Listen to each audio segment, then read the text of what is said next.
नमस्कार, माझे नाव शुभम सारवे.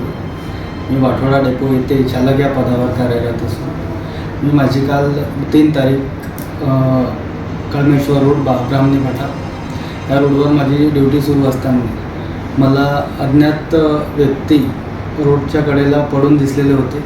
त्या कारणास्तव मी माझी बस थांबवली आणि त्यांना आपल्या बसमध्ये आतमध्ये टाकलं आणि मी त्यांना हॉस्पिटलमध्ये घेऊन गेलो.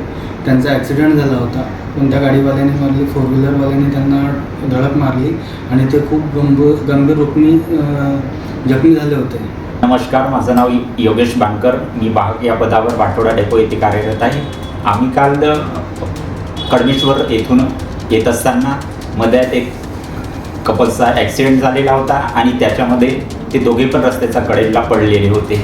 आमची ती जागा थांबवण्याची नसताना तरी पण सुद्धा आम्ही त्यांना आपल्या रिक्सवर घेऊन आम्ही त्या दोघांना अलगद आमच्या गाडीमध्ये उचलले आणि त्यांच्यासोबत एक छोटी मुलगी होती. मी त्यांना आमची रिक्स घेऊन आम्ही त्यांना दोघांना पण सुद्धा आमच्या बसमध्ये बसवलं आणि मानकापूर येथील दवाखान्यामध्ये त्यांच्यावर योग्य अशी आम्ही ट्रीटमेंट करण्याकरिता त्यांना हलवलं.